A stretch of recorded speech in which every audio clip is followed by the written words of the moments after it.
Three, two, one.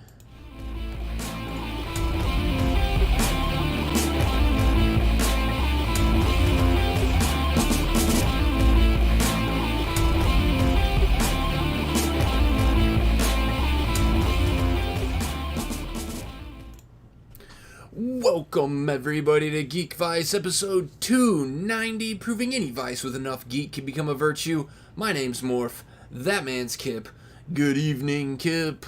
Good evening. We are back. Took a couple weeks off there, mental health breaks and whatnots, or just like being flat out exhausted because life is crazy. It takes it out of you.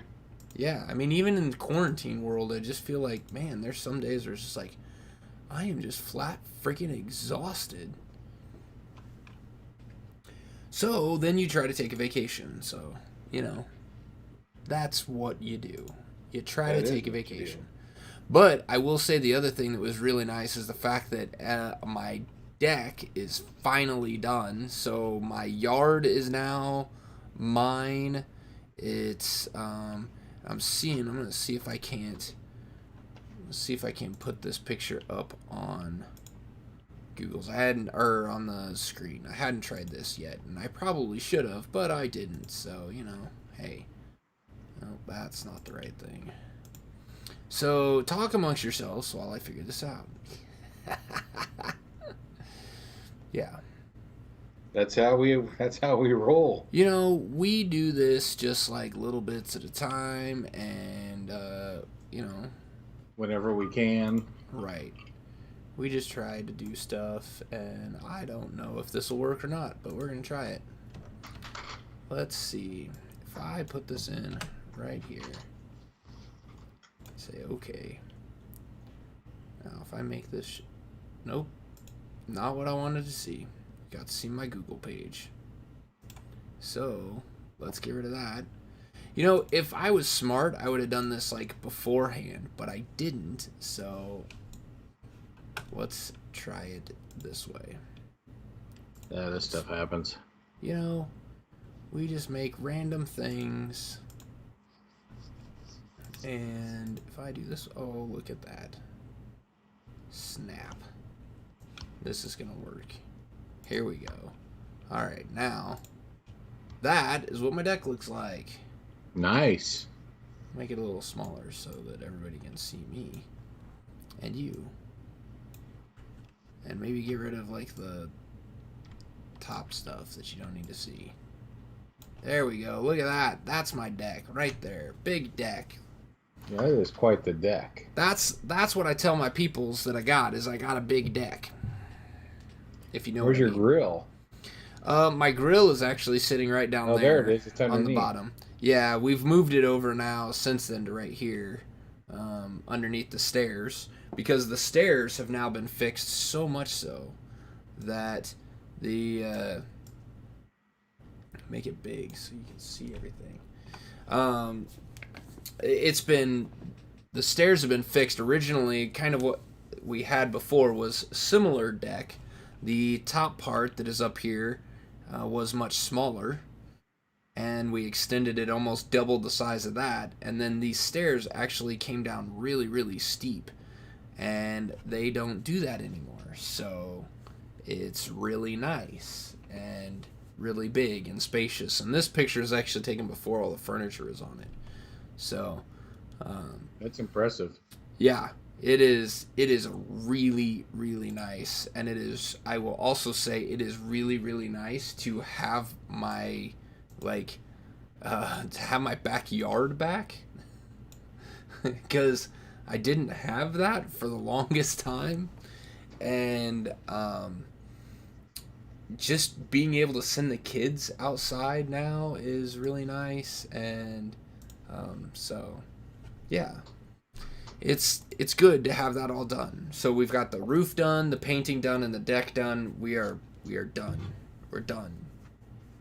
Except just in time for it to get blistering hot. Right. Now we have to replace a tree because I have an ash tree in the backyard that's been attacked by the ash borers, and if you play flapjacks and Sasquatches, you know that those are a bitch to get rid of.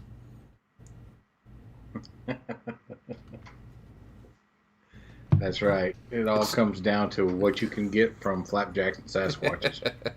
Yeah, I mean, why wouldn't it, right? Yeah. No, ash borers, they eat away at ash trees, and they will kill them from the inside out.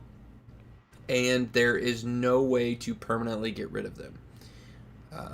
From all the stuff that I've read and all the people that I've talked to, arborists and whatnots, they're saying by 2021 all the ash trees in this area will be gone. No shit. So if you have an ash tree and it's not been attacked by ash borers, you are going to want to watch it very, very closely.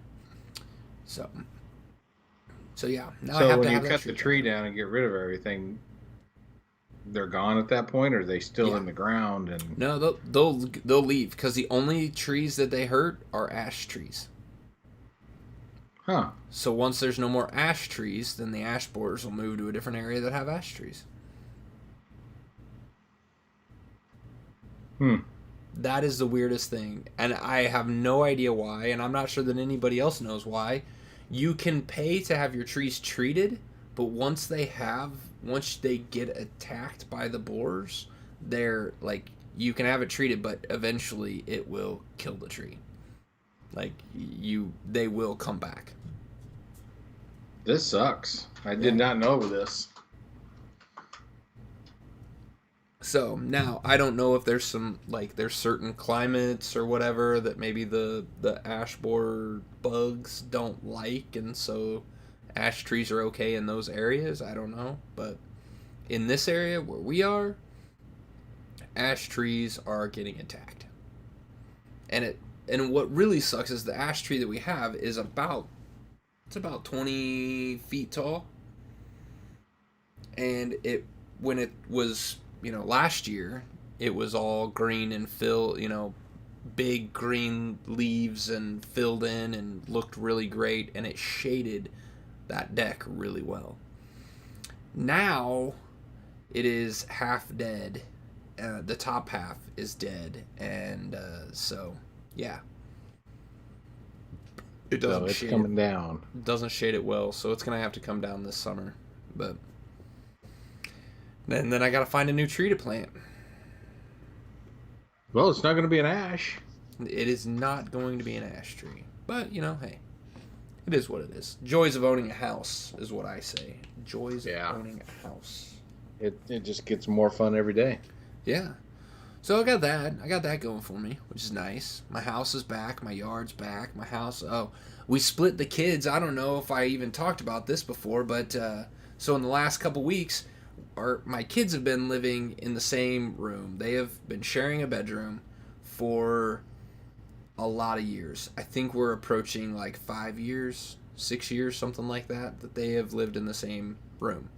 And we have two bedrooms for them, but they had turned one of them into a playroom, and all the toys and Legos and everything went in there, and both the kids stayed in the other room. They were fine with it. Well, they decided a couple weeks ago they didn't want to do that anymore. So we have torn up the playroom to turn it into another bedroom, and that was all going on while the deck was getting built. So that means the inside of the house was torn up and the outside of the house was torn up, and I was a little frantic. So, but that's all. So yeah, it's all done now. The kids love their new rooms. Reese really likes having his own space. I built a desk. So my wife found a desk on Pinterest, and this is not just any desk. This is a fold-down desk that attaches to the wall. Oh, okay. Yeah. You saw how much of a disaster it was to try to get to show a picture of before, so I'm not going to even try to do that again. I'll just tell you about it. She found this on Pinterest, and my wife has always enjoyed woodworking. She likes doing woodworking on a small scale. She could do simple things. Neither one of us are very, carpenters. She has carpenters in her extended family. I have them in my extended family, but none of those genes have really made it to us. So we decided, hey, this looks simple enough. We were going to attempt it. And we did it, and it works out great, and Reese loves it, and it doesn't fall off the wall, so that's a plus. But it's made, the frame of it is made by 1x8s, so they're, 3/4 of an inch thick, but they're 7.5 inches deep, so it allows you to hang stuff on a pegboard on the back of this, and the desk part to fold up in front of it, and seals it all up. And Amber and Reese are going to come up, and they're going to print some vinyl stickers to go on the outside of it, and decorate it all up how he wants for his room and all that. But nice. It works out really well. He could set his Chromebook on top of it to charge, and then he can open it back up, just open it up, pull out a chair, and sit and work on his Chromebook and do things like that. So, yeah. I was really proud of myself. It turned out really well. So, yeah. We got that going for us. There's nothing like that instant gratification of a project like that, Yeah. Yesterday, I was doing something in the garage. It's like, you know what? I need to go and check on my water heater. I don't know if we talked about it on the show, but I actually installed a water heater myself. What? Really? Yeah, I went downstairs a couple weeks ago, and the basement floor was all wet. Oh, that's not good. And the whole reason I went down there is it's in the garage. It's like I hear water running. Oh. There shouldn't be any water running, so I could tell it's coming from the basement. So I go down there, and the floor's got water everywhere. It's like shit. Realize the hot water heater the bottom is all rusted. It's just leaking. So I installed my own hot water heater. It was a pain in the ass. It should have been easy, but because of the way the people plumbed the old one, they didn't leave enough pipe for the water heater to be any bit taller than the old water heater.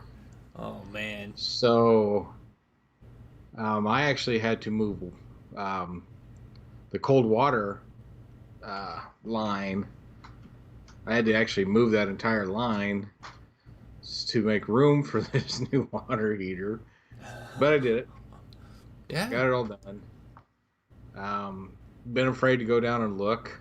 So yesterday I finally did. Went down, and it's dry as a bone down there. Perfect. So 2 weeks. My handiwork is still holding strong. We get hot water. There's no water on the floor in the basement. Yeah, you call that a win. That is a win. Yeah. See, people at Home Depot probably thought this guy is going to move in. Because I must have made I think I made 5 or 6 trips to Home Depot. Oh, geez. Because, it's like, okay, I think this is what I need to get this done. And then I was trying to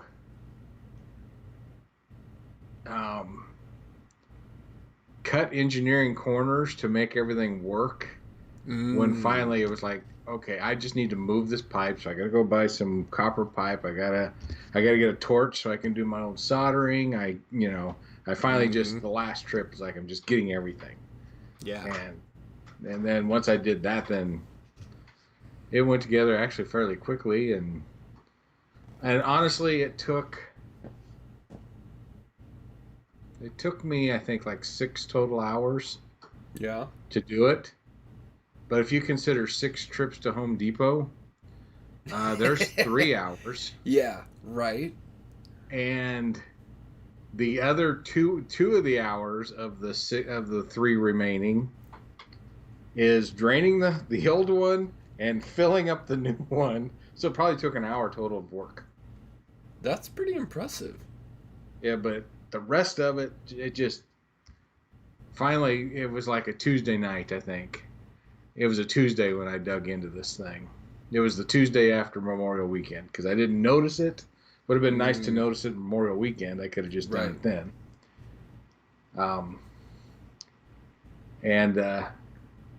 I kind of lollygagged and didn't get started until in the afternoon on Tuesday.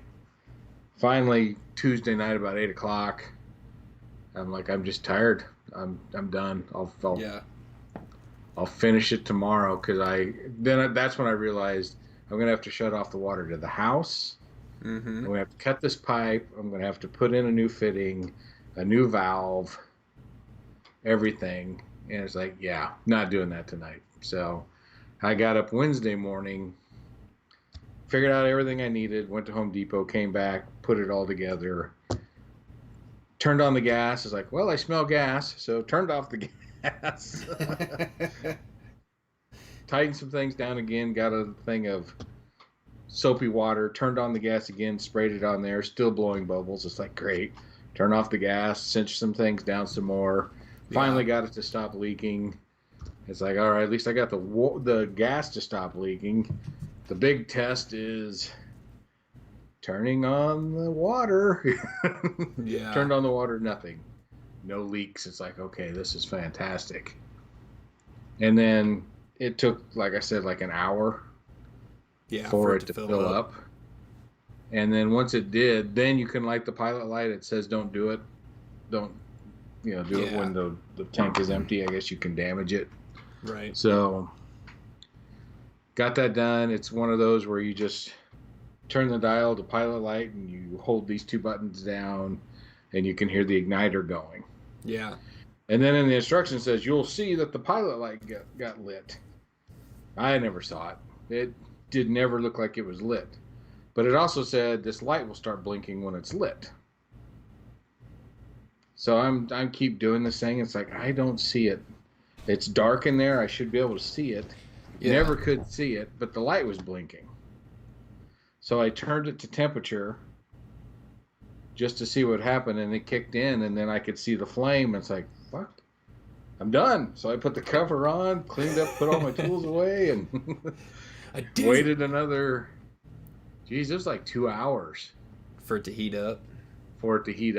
Yeah. And then, man, that was the best shower of my life.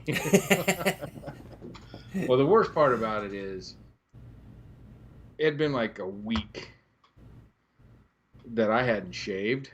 Yeah. And I got up Tuesday morning, hadn't showered, hadn't shaved. I was out in the garage, and it's like, shit, I need to get this done. Well, I'm not going to shower now because I'm going to be working, so... Yeah. Got up Wednesday morning. Now it's been like 10 days since I shaved, been like 2 days since I showered. I was a mess. Yeah, and there's nothing worse than 10 days of growth. Trying to wear a mask. Oh, yeah. Going to Home Depot is like, oh. So hopefully this water heater lasts a long time. Till I'm dead, I guess. Yeah, that'd be nice. Yeah. I don't think that's going to happen, or I just die early. I don't know which one it's going to be. I thought the thing was going to kill me there for a while, but... well, I mean, hey... I stepped it up. I got to give you credit for that, because that is not a job, that is not a task that I would take on. I would have called somebody. I'd have been like, I can't even attempt this. Like, I don't know enough about piping in order to feel comfortable, like, rerunning. I might be able to take it out and like put a new one in, and if it was just like hooking stuff up, unscrew a hose, rescrew a hose, doing that kind of stuff, I feel like I could do. But when it came to like moving the pipe, I would have been like, I'm calling somebody. I'm not doing this. Like I would, because I would have screwed it up. I understand. Especially gas line. Like redoing a gas line and having to check to make sure that one's not leaking, that freaks me out. Yeah, it was interesting. Well, I called these people that we use for all of our HVAC stuff. I really trust them. Yeah. And I told her what was going on, and she's like, and this is Tuesday, and she's like, well, we wouldn't be able to get to you till like Monday. Oh shit. It's like, yeah, that's not going to work. And she quoted me like $1,300 and some odd bucks, and I'm like, that's not terrible. Yeah.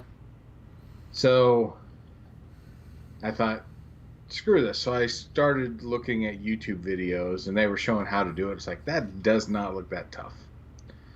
So I picked out the water heater. I went to Home Depot, bought it, came home, and started the whole process. That's crazy. That's crazy. Yeah. But it's done. Props and it's to still you, dry Mr. down Kit. there. So you won, man. And if you ever want your hot water heater replaced, do not call me.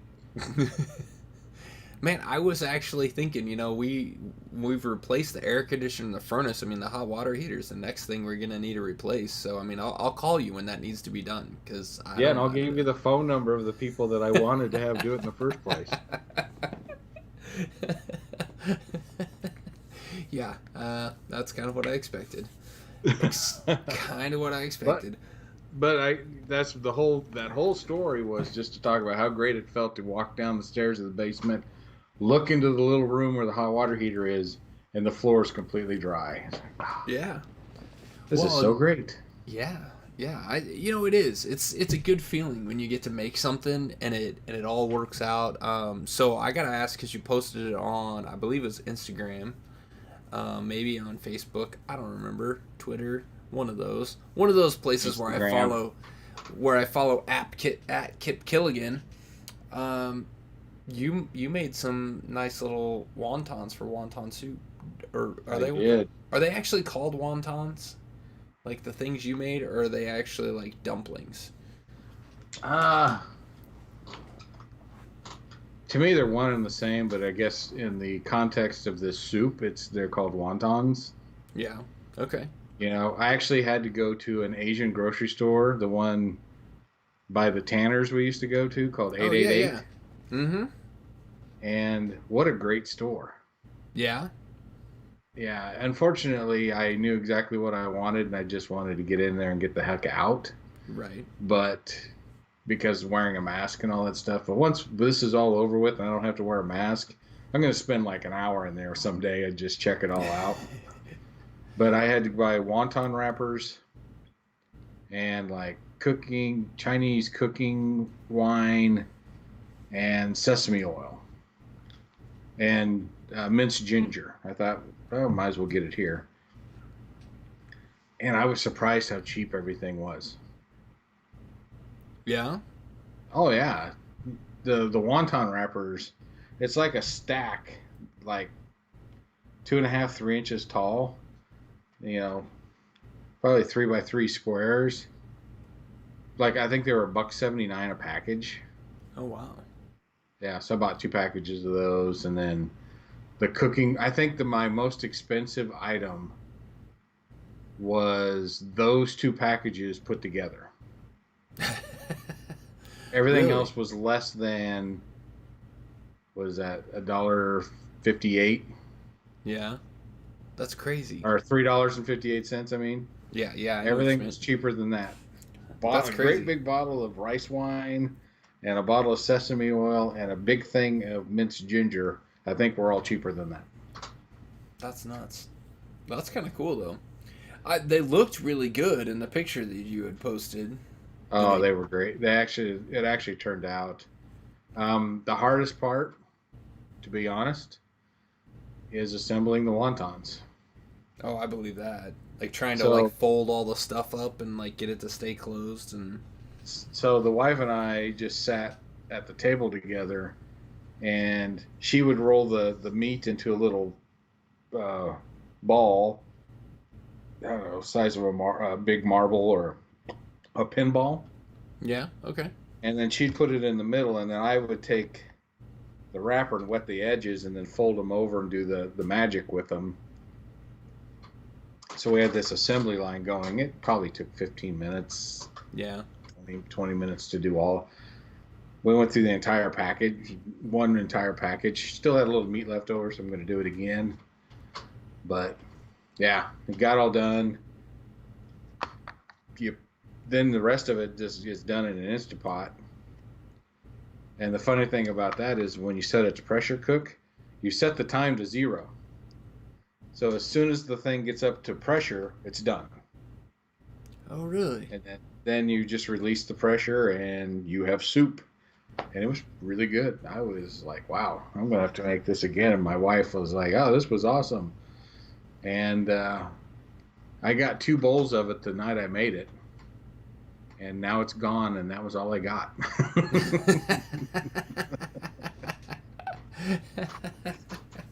Well, that's a good sign. That's a good sign. I'll have to. Was that a press your luck recipe? That is a press your luck recipe. Yes. Okay, I'm gonna have to check that one out then. Yeah, I mean, it's super simple. Like I said, the hardest part is just making the wontons. But the payoff is there. It was so good.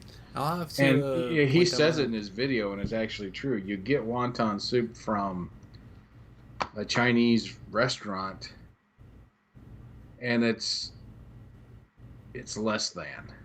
Yeah. Maybe the broth isn't great. You may get one or two wontons with hardly any filling in them. Right. You're like, I just want a freaking bunch of wontons. So you make it yourself, and you can just have a big thing of wontons, and it's fantastic. Cool. Very cool. Yeah, I'll have to check that out. I don't know that I've ever had wonton soup. Well, this is good, and if you follow the recipe the way he does it, yeah, it's fantastic. Right on. I'll have to check that out. My wife loves Chinese food, and that's probably my thing, is like I've never been a huge Chinese food fan. I'm not a big, like, I don't go to those restaurants. They're not my first choice.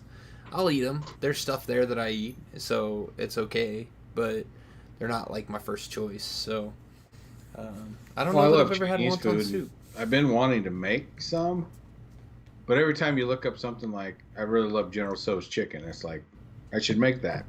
Then you read a recipe or you see a video on how to make it, and there's all this specialty stuff you have to buy. Yeah. And it's like, that stuff is just going to sit around and go bad. Right. I'm going to use it this one time, maybe twice. Yeah. And then it's just going to go bad, so I just don't do it.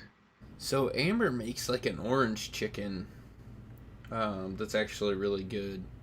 I'll have to find the recipe for that one and get it to you. But it's one of those, she's actually gotten to the point now where instead of doing like taking the chicken and like breading chicken and then like frying it and then or baking it and then putting the orange sauce on it, she's actually been taking like chicken nuggets or like already breaded chicken strips and like cutting them up and then putting the stuff on them so that you cut the time in half. You don't have to cook the chicken twice, basically.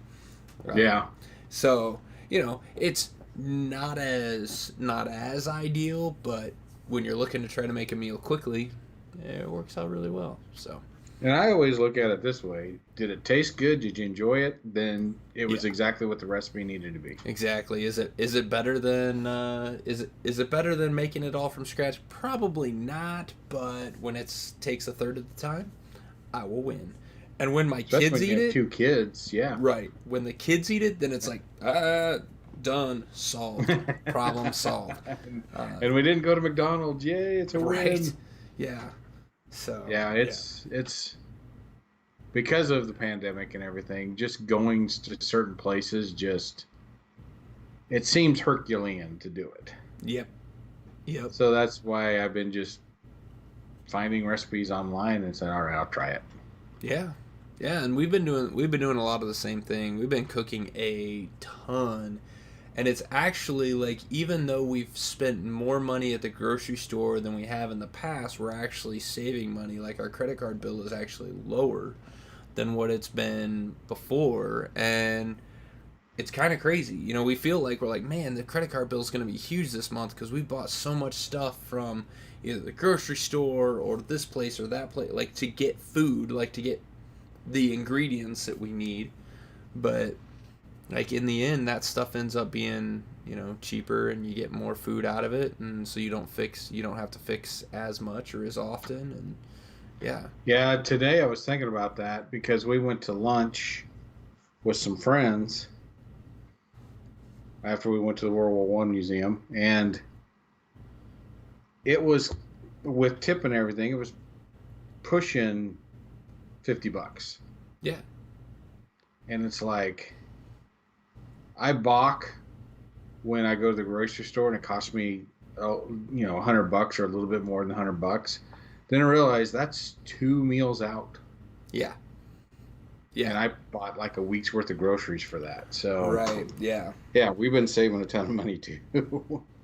Yeah, it's kind of crazy. It's kind of crazy. I guess it's one of those good things. It's one of those good things that are coming out of the pandemic and the quarantine and all this stuff is maybe reinvigorating that cooking mindset and getting back to what we enjoyed originally before. And then when we had kids and we were so busy, like we weren't making time for it. And now we try to make time to do some of that stuff. So yeah, it's good. When this whole thing started, one of the things I told my wife is I'm hoping the one thing Americans get out of this is they learn how, or they realize they can do a lot of things themselves. Yeah.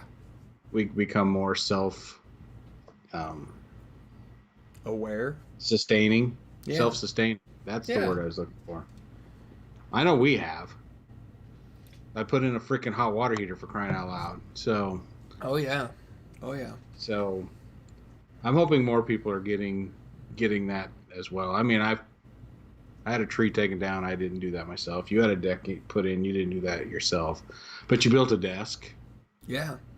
Yeah. I mean, that's that kind of thing. We are capable of doing a heck of a lot more for ourselves than we have been doing, and I'm kind of hoping that's one of the things that when the pandemic's over, I myself continue to do, and that is just keep cooking at home. I'm actually liking it and realizing cleanup doesn't take as long as my imagination makes me think it's going to.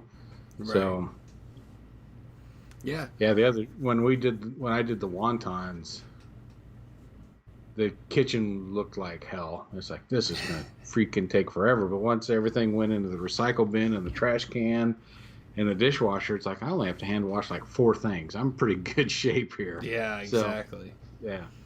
So that's cool. Yeah, and that's kind of the other thing is like we've got a full-on garden growing in the backyard now, and we've got some cucumbers and carrots and green beans and lettuce and corn and peas and all that stuff, and like going out and we went out of town for 4 days and got back yesterday afternoon and walked out there to the garden and looking at it, we're just like, man, it's really taken off. Like it's growing a lot and there's lots of stuff there and it's good to see, and you're like, well, that's all stuff that now we don't have to buy at the store. It's enough for our family of 4. It's not going to feed a bunch of people, but it'll feed us. Little things here and there. If the corn grows the way it's looking like it's gonna grow, or I guess if it produces like it looks like it will, based on how much it's grown and how quickly, and the number of stalks that we have, like we could have corn on the cob for a lot longer than you can buy it in the store. So yeah, yeah, absolutely. Yeah, it's been that to me. That's been the silver lining to this whole thing. Yeah, it has been the amount of money I'm saving on food alone. Yeah, I would agree. Plus, I don't gas up my car once a week anymore because I don't drive it that often. And true. It's been kind of nice. So silver lining. I guess we'll take it. Yeah, exactly. I throw it out there. We're learning how to do new things and that kind of stuff. Becoming a real boy. Yeah, proving to ourselves that we can do stuff. That's kind of the big thing, I think. My dad's still in shock. So that you can do something. Yeah, mine too. Yeah. I grew up in a household where we didn't have repairmen come over and fix things. My dad just like, I'll figure it out. He just did it. Yeah. And when I say, oh yeah, I need to have this done, he's like, you're gonna do it yourself? Like, fuck no. Now I can. Now it's like, oh yeah, I put in a hot water heater. You did what? It's like, yeah, I put in a water heater. He's like amazed. He's speechless for a little while. You just hear dead silence on the phone. Yeah. Dad, did you have a heart attack? Yeah, I can understand that. I mean, my my dad did some things, probably not as much as yours, but my dad did some things, and he, I think he still gets a little shocked some of the stuff that I can actually pull off, and he looks at me like I wouldn't have even tried to do that. Like, wasn't too bad. So yeah, just thankfully I have YouTube. Yeah. Somebody has figured it out and has posted a video on it, so I can. Well, that's exactly the thing. Could you imagine how much our dads would have, like, how much time they would have saved if there was YouTube back then? Yeah. I mean, I know how many times my dad and I would start a project, and then I would end up leaving, like, 40 minutes later going, man, that thing's going to take forever. That's never going to happen. I don't even know what the hell he's doing. And he's still, like, messing around with something, and eventually he gets it. But it's, like, hours upon hours later, and when in reality, when you look back at it, it's like, yeah, that should have been like a 20-minute project, and that took like 6 hours. Oh yeah, I don't remember how long a lot of the projects my dad did. I just remember our house was always under some sort of construction phase. If you saw pictures of when I was in high school, like me and my friends at my house, we'd be like sitting on the couch and the refrigerator is right there, or the stove is right there, or cabinets are lining some place they're not supposed to be. It's because my dad's one of those people. It's like, oh yeah, I can do this, and then the next thing you know, he's got it half demoed and he's making a list, and next thing you know, we're going to the hardware store, and yeah. So I didn't quite get that gene, but what I did get was I can figure things out, and I'm actually pretty decent with my hands. Yeah. I just don't want to. Yeah, and that's the thing. Yeah, I could have built my deck if I wanted to. I could have. I mean, I know how. I've got the engineering background to be able to do it. And he pretty much followed exactly what I told him needed to be done. But he was able to do it while I was continuing to do my day job, which pays my bills. And he did it in 3 days. It would have probably taken me a couple weeks because I wouldn't have been able to work on it the way he was working on it. I mean, this guy worked from... I mean, I got to give him credit. He did not work construction hours. He was there by 8 o'clock in the morning, and there were times when he was leaving at 7:30, 8 o'clock at night when it was starting to get dark. Like, it wasn't at 3 o'clock, hey, all right, I got my time in, I'm out. Nope. There were days where they worked through lunch and still put in 12 hours. Like, man, they were working. So his name is construction firm, the Sasquatch, because that's pretty rare. Yeah, no, it wasn't. His company is, oh man, I wish I had his card. His name is Phil Davis, and you can probably find him on Facebook. I think it's Phil Billy Davis Restorations or something like that. But they're out of my hometown down here, and he does some really good work. And it's a small crew. It's just him and I think it's just him and like 3 guys, and that's it.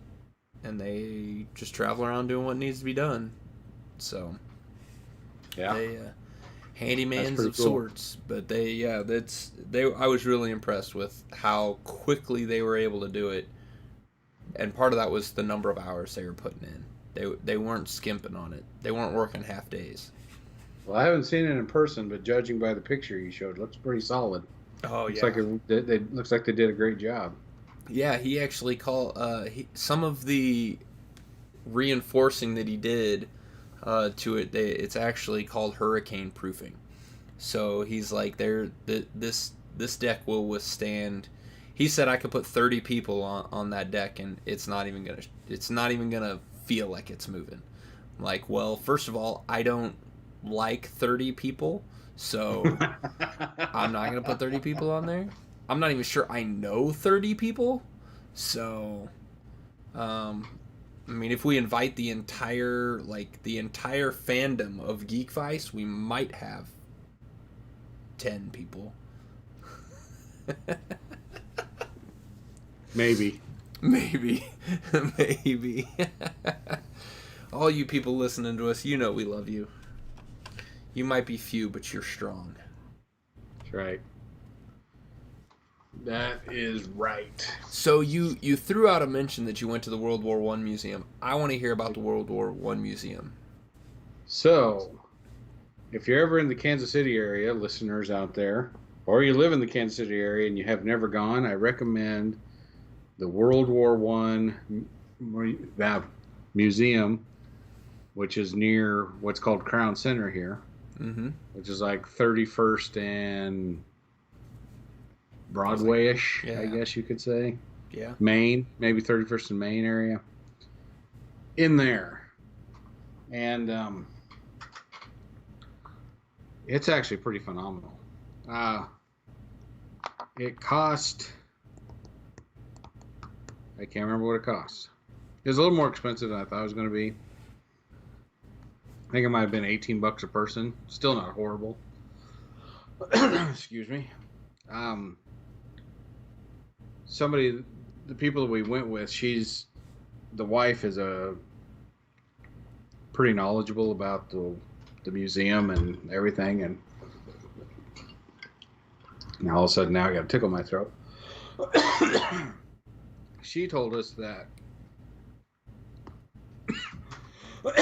Dang it. Uh-oh. He's got the corona. I got something going on here. So, the Veterans Administration or whatever, one of those groups, was looking to put a World War One museum up somewhere. Mm-hmm. Yeah. And we're trying to decide where this should be, and then they were told about the one that's here. Mm-hmm.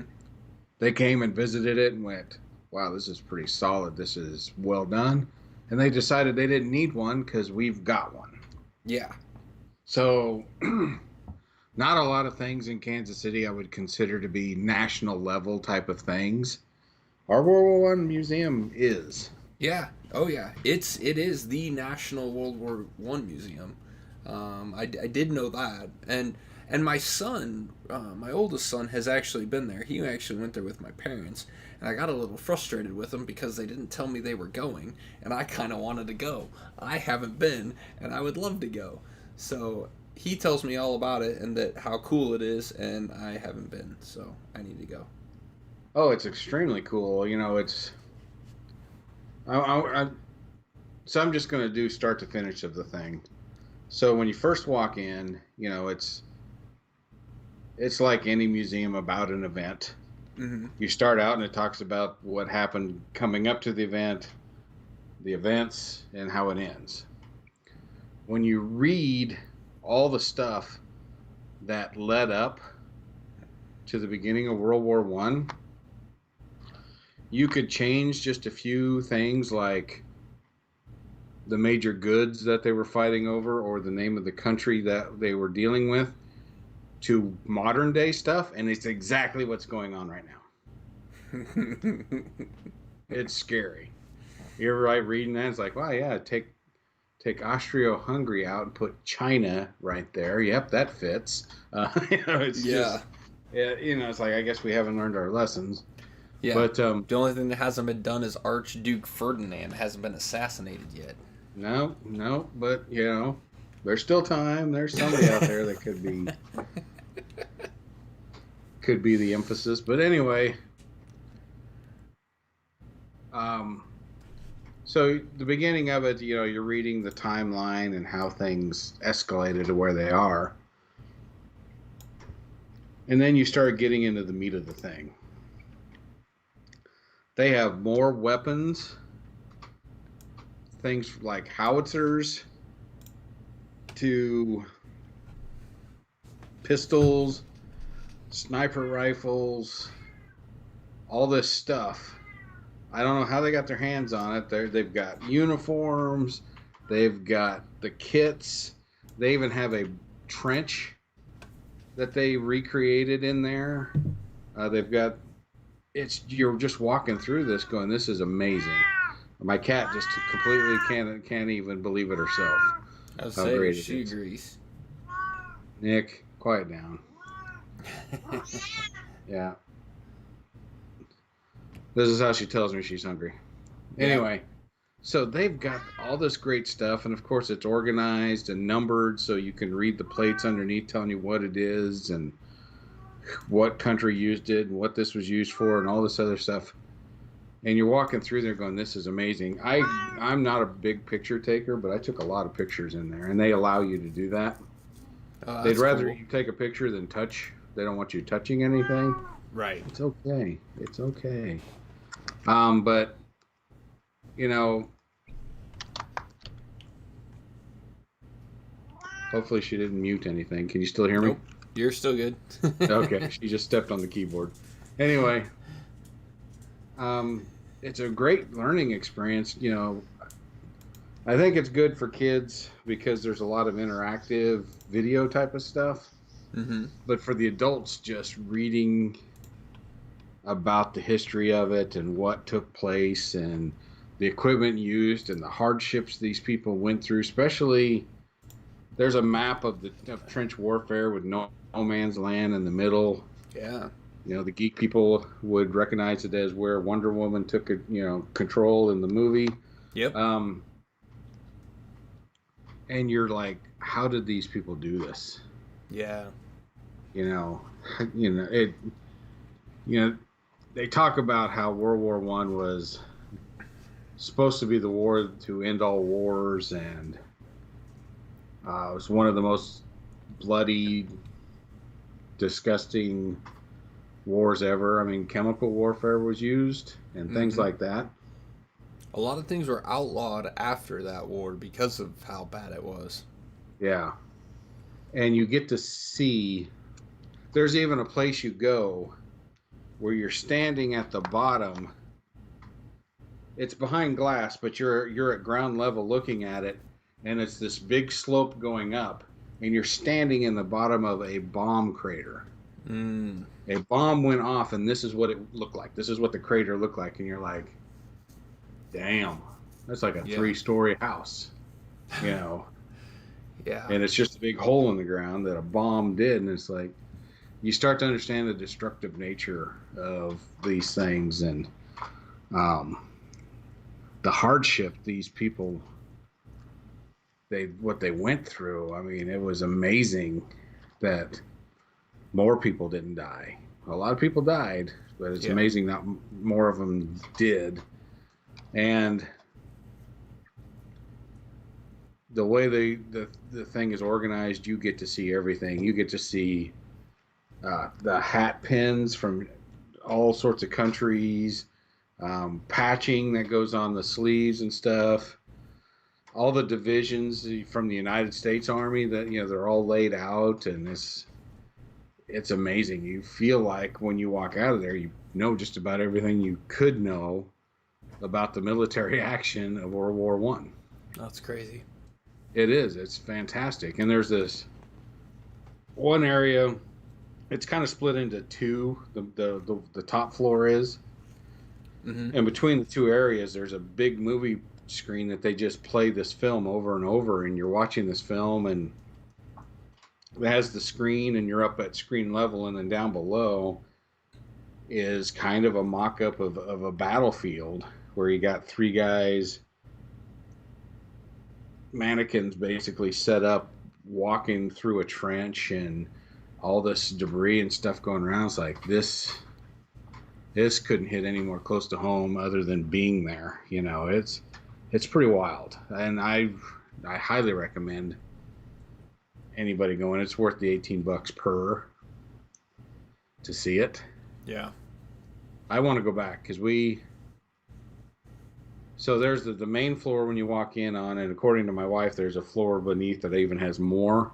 We didn't make it to the second floor, basically because the mask was pressing pretty hard on my nose and giving me a headache, and pulling on this ear and really making my ear just ached like a toothache. And it's like, I gotta go. Yeah. I went as far as I could. Yeah. And then you see what everybody went through in World War I. And you're like, yep, I'm complaining about my mask hurting my ear. Yep. But because of their sacrifice, I can. Exactly. So, yeah, I recommend it. It's parking's pretty easy. Getting through the place is really easy. A lot of the stuff that was the touch boards and stuff are out of order right now. Obviously, you can't touch them. Yeah. You have to wear a mask, but they have the audio tour that you can do through your phone and all this other stuff. It's just magnificent. I can't say enough good things about it. Yeah, it's something that I want to go back to or go to, and I want to take Reese back there. And yeah, it is probably going to be at the top of the list once we kind of get back to the things being open a little bit more. Because I don't like taking the kids out. I take them out as little as I can. I understand that, but anybody who's listening that feels like if they go out and wear a mask, they're in good shape. Yeah. This is the time to go to the World War I Museum. Oh yeah, because there's probably nobody. There's hardly anybody in there, so social distancing is not a problem. Yeah.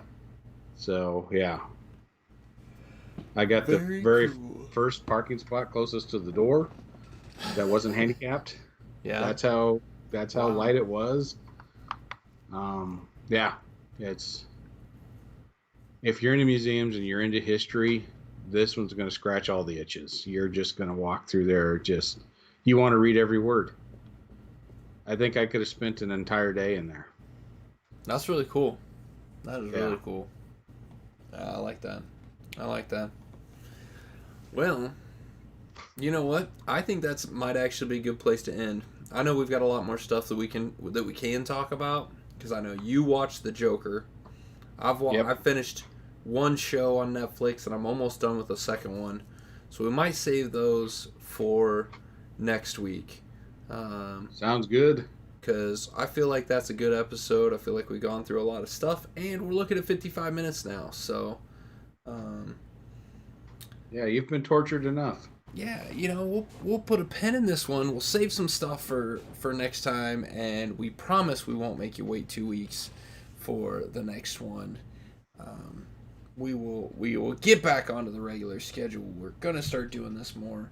I promise. I'm not traveling as much anymore. You're more available. Yeah. Soccer's winding down. Tryouts start a week from Friday, so practices are a little bit different now. So yeah. I'm curious how things go. I mean, next week's my birthday, and we were talking about I'd like to go to Fogo de Chao, which is on the plaza. Mm-hmm. But then I got to thinking about it. If the protests are still going on, knowing hell I'm going there for my breakfast dinner or my birthday dinner. Yeah, have you been to because that's a Brazilian steakhouse, right? That is correct. Have you been to the one that's on Metcalf? I have not. I've heard that one's really good too. I forgot what it's called. I don't think is that M. Chalmers? No. Now I gotta look it up. Now I have to look it up. Brazil. Yeah, we tried to end this, and I stopped us from ending it. Hey, this is what happens. Overland Park. Porto do Sol, I think is the one, and just the one I'm thinking of. Yep, that is the one. Because it's right over. It's actually. Did you ever go to Copeland's? Back in the day, it's in that building. Oh, okay. I know exactly where that is. Yeah. I've heard it's really good. I know some people that have been there. They've said it's really good. So, but I've never been there. I've driven by it. I went to it when it was Copeland's, and it was Louisiana food. It's really good. Alligator. Yeah, it was Neil Smith's restaurant. It was Neil Smith's restaurant. Had some alligator there. That was the first place that I tried alligator. Enjoyed that. Had a shrimp and tasso pasta. It's a shrimp and ham, but it's like super spicy. Like it was delicious. That's Cajun for you. can't have it anywhere else. Never found another place that has shrimp and tasso pasta. But, you know, I love Cajun food. I'm a big fan of it.